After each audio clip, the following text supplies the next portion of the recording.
Assalamualaikum warahmatullahi wabarakatuh. Perkenalkan, nama saya Indah Zilarji, NIM 1222589 dari Prodi Teknik Lingkungan.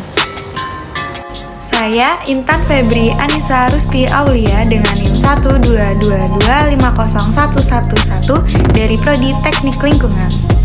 Perkenalkan, saya Dedi Gabriel Salam Bakara dengan NIM 122250087 dari Prodi Teknik Lingkungan. Perkenalkan, nama saya Paskalis Putra Situmorang dengan NIM 122250100 dari Prodi Teknik Lingkungan. Perkenalkan, nama saya Ahmad Baldan Farfasya dengan NIM 122250099 dari Teknik Lingkungan. Perkenalkan, nama saya Dewancin dengan NIM 122150076 dari Prodi Teknik Geologi. Daniel Bernoulli adalah seorang matematikawan dan fisikawan Swiss. Salah satu pemikirannya yang penting dalam bidang fisika adalah prinsip Bernoulli pada tabung arus yang digunakan untuk pengukuran kecepatan aliran fluida karena tekanannya. Pengertian hukum Bernoulli. Hukum Bernoulli ditemukan oleh seorang matematikawan dan fisikawan yang bernama Daniel Bernoulli. Ia lahir di kota Groningen, Belanda, dan meninggal di Basel, Swiss. Bunyi hukum Bernoulli yang menyatakan bahwa kenaikan kecepatan aliran dari fluida mampu menyebabkan adanya penurunan tekanan fluida secara bersamaan. Pengertian lain dari hukum Bernoulli adalah fluida dalam komposisi ideal yang memenuhi ciri-ciri atau karakteristik mengalir melalui aliran lunak dan garis-garis arus tak kental hingga tak kompresibel. Sementara itu, belum ada penjelasan lebih mengenai hukum Bernoulli menurut para ahli. Namun, hal ini tak masalah karena yang perlu dipahami dalam hal ini bukanlah pengertian para ahli.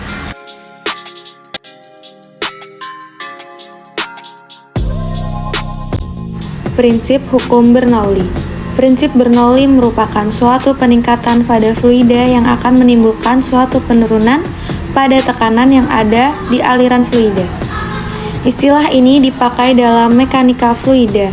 Mengenai prinsip Bernoulli yang dipakai sekarang ini yaitu bentuk penyederhanaan dari persamaan Bernoulli. Pada persamaan tersebut dijelaskan kalau energi dalam satu titik pada sebuah jalur di aliran yang sama. Selain itu, prinsip ini juga sudah dikatakan oleh Daniel Bernoulli sendiri sebelumnya.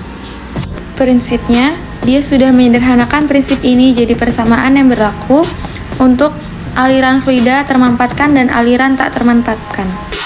Hasil air mancur heron. Ketika air mancur ini kami uji, aliran air mancur pada selang tersebut bekerja, tetapi pancuran air yang dihasilkan tidak begitu tinggi sehingga tidak memberikan kesan seperti air mancur biasanya. Kemungkinan penyebabnya yaitu saluran selang yang terlalu berkelok jika dibandingkan dengan saluran air mancur pada umumnya. Air dalam selang akan membutuhkan dorongan yang lebih kuat apabila selang berkelok-kelok.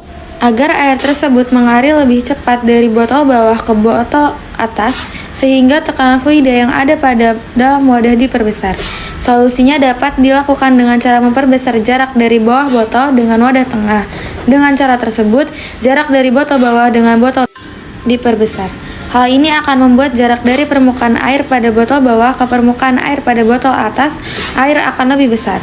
Diikuti juga dengan tekanan dan fluida yang berada pada botol bawah yang lebih besar dari botol tengah sehingga terjadinya pertambahan perbedaan tekanan dan kecepatan dari air mancur ini bertambah. Kelebihannya yaitu bertujuan untuk menghemat tenaga listrik, namun tidak akan mengurangi nilai keindahan dari air mancur tersebut, walau dibuat menggunakan bahan-bahan sederhana.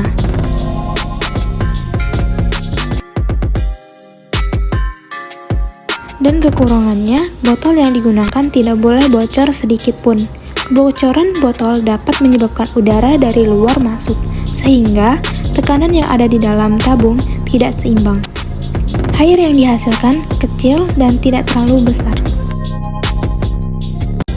Kesimpulannya yaitu air mancur heron ini bekerja di saat fluida persatuan volume oleh fluida sekitarannya itu sama dengan jumlah dari perubahan energi kinetik dan potensial.